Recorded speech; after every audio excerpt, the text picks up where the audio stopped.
देखिए, अगर आप मैट्रिक या इंटर का एग्ज़ाम 2024 में देने वाले हैं, तो आपके पास बहुत सारे सब्जेक्ट हैं, 5-6 सब्जेक्ट टोटल होता है। तो इनमें से आपको जो है सभी सब्जेक्ट का बहुत सारा क्वेश्चन याद करना पड़ता है, उनमें से इम्पोर्टेंट भी याद आपको करना पड़ता है, थ्योरी भी पढ़ना पड़ता है ना। तो इन सभी का एग्जैक्ट आंसर आपको जो याद नहीं हो पाता है। अगर याद हो भी जाता है तो कुछ दिन के बाद आप भूल जाते हैं, क्योंकि सभी सब्जेक्ट का आंसर आपको याद करना है, मैथ छोड़ के। तो अब मान चलिए कि एग्ज़ाम में आपका क्वेश्चन आ गया और आप वो क्वेश्चन पहले पढ़े हुए थे और उसका आंसर आप उस एग्ज़ाम देने वक्त भूल गए। तो आप क्या करेंगे, आपको तो लगेगा अरे यार ये क्वेश्चन तो मुझे याद था लेकिन इसका आंसर हम भूल गए। तो आपको उसका नंबर सोचेंगे अब तो नहीं मिलेगा, लेकिन इसका एक तरीका है। तरीका क्या है कि जो क्वेश्चन आपको याद था पहले और एग्ज़ाम में देखने बाद उसका आंसर आप भूल गए हैं, तो उसको छोड़ना नहीं है। उसको कैसे बनाना, आइए मैं आपको बताता हूँ। जैसे देखिए, हमारे पास यहाँ एक क्वेश्चन है कि उत्तल लेंस को अभिसारी लेंस क्यों कहा जाता है। ये क्वेश्चन हम आंसर, इस क्वेश्चन का आंसर हम पहले याद कर लेते, लेकिन क्या है कि एग्जाम देते वक्त इसका आंसर हम क्या है भूल गए, क्योंकि बहुत सारा सब्जेक्ट का हमको याद करना पड़ता है। तो मान चलिए इसका भूल गए, तो क्या इसको छोड़ देंगे? नहीं, छोड़ दीजिएगा तो आपको कुछ नंबर नहीं मिलेगा, 0 नंबर, एकदम 0 नंबर मिलेगा। और अगर आप इसको बना दीजिएगा तो आपको फुल में फुल नंबर मिलेगा। कैसे बनाना है, देखिए ये साइंस का क्वेश्चन है। किसका है? साइंस का क्वेश्चन है। अब साइंस का क्वेश्चन है, इसमें आप जो मन सो हिंदी लिख दीजिएगा, इंग्लिश लिख दीजिएगा या हिस्ट्री फिस्ट्री लिख दीजिएगा, तो वो आपको नंबर बिल्कुल नहीं मिलने वाला और वो नंबर काट देगा।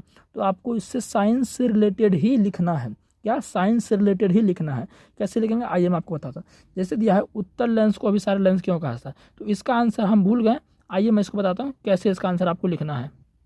देखिए, उत्तल लेंस है तो आपको उत्तल लेंस से रिलेटेड जो भी आपको जानकारी है वो आपको क्या करना है, लिख देना। जैसे कि उत्तल लेंस में क्या होता है, वास्तविक प्रतिबिंब बनता है, इसको अभिसारी लेंस कहते हैं, तो इसको हम ऐसे लिख देंगे। जो भी आपको उत्तल लेंस के बारे में जानकारी है उसको लिख देना। जैसे कि उत्तल लेंस को क्या कहते हैं, उत्तल लेंस को अभिसारी लेंस कहते हैं, उत्तल लेंस को अभिसारी लेंस कहते हैं ना। ये हमको पता था उत्तल लेंस के बारे में, लेकिन हालांकि इसका आंसर जो है, एग्जैक्ट आंसर इस क्वेश्चन का कुछ और होगा, लेकिन हम तो भूल गए ना, तो इसको छोड़ना नहीं। इसी तरह उत्तल लेंस के बारे में प्रश्न पूछ रहा है तो उत्तल लेंस के बारे में जो भी आपको जानकारी है वो सारा लिख देना है ना। इससे क्या होगा कि वो देखेगा कि ना बच्चा को दिमाग है, उत्तल लेंस के बारे में जानता था, वो सही लिखा है। ऐसा ना कि फिजिक्स का क्वेश्चन ये है, आप केमिस्ट्री वाले जो क्वेश्चन देगा, ऐसा नहीं करना है। तो उत्तल लेंस को अभिसारी लेंस कहते हैं, ये लिख देना। फिर उत्तल लेंस के बारे में आपको क्या जानकारी, ये पॉइंट बना के लिख दीजिएगा। उत्तल लेंस के बारे में और क्या जानकारी है कि उत्तल लेंस में, उत्तल, ऐसा तो नहीं है कि आप उत्तल लेंस के बारे में नहीं पढ़े होंगे, बिल्कुल पढ़े होंगे। उत्तल लेंस में कैसा बनता प्रतिबिंब, वास्तविक उल्टा बनता है। कैसा बनता है? वास्तविक उल्टा बनता है। तो इस आपको लिख देना, उत्तल लेंस में वास्तविक उल्टा प्रतिबिंब बनता है। ये सब आपको लिख देना, ठीक है ना। इतना हो गया। और तीसरा नंबर, और भी जो भी चीज़ आपको जानकारी है, उत्तल लेंस में वास्तविक उल्टा बन गया। और आपको ये लिख देना है कि उत्तल लेंस में क्या, उत्तल लेंस में फोकस दूरी क्या होती है, धनात्मक। मतलब जो भी चीज़ आपको जानकारी है ना इसके बारे में लिख देना। उत्तल लेंस में फोकस दूरी क्या होती है, धनात्मक होती है। क्या होती है? धनात्मक। तो ये सारा पॉइंट आपको क्या करना है कि इस क्वेश्चन के यानी कि उत्तल लेंस के बारे में लिख देना। क्या लिख देना? अब मान चलिए कि दूसरा क्वेश्चन हम लेते हैं। जैसे कि मान चलिए ये क्वेश्चन हो गया, विद्युत चुम्बकीय प्रेरण हो गया। इसका भी आपको एग्जैक्ट आंसर नहीं याद था, हालांकि सबका ऐसा नहीं होगा, लेकिन मैं बता रहा हूँ आपको। मान चलिए विद्युत चुम्बक प्रेरण से क्या समझते हैं, इसका क्वेश्चन आपको एग्जैक्ट, इस क्वेश्चन का आंसर एग्जैक्ट याद नहीं है, तो कैसे लिखेंगे? देखिए, विद्युत चुम्बकीय प्रेरण के बारे में पूछा तो इसी से रिलेटेड कुछ आपको लिख देना। यहाँ परिभाषा पूछ रहा है, परिभाषा भूल गया, तो आपको लिख देना है कि विद्युत चुम्बकीय प्रेरण की खोज। क्या? विद्युत चुम्बकीय प्रेरण की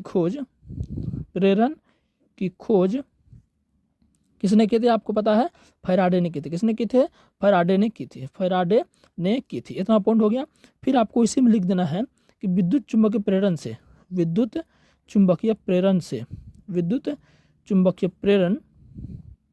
से विद्युत धारा प्राप्त की जाती। क्या? विद्युत धारा प्राप्त की जाती। मतलब जो भी चीज़ आपको विद्युत चुम्बकीय प्रेरण के बारे में जानकारी है वो आपको लिख देना। अंट संट कुछ भी फालतू नहीं लिखना, इससे आपका नंबर काट लेगा।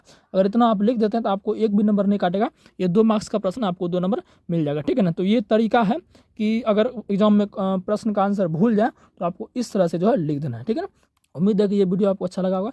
अच्छा लगा हो तो लाइक शेयर सब्सक्राइब जरूर कीजिएगा। फिर हम नेक्स्ट वीडियो लेकर आएंगे। धन्यवाद।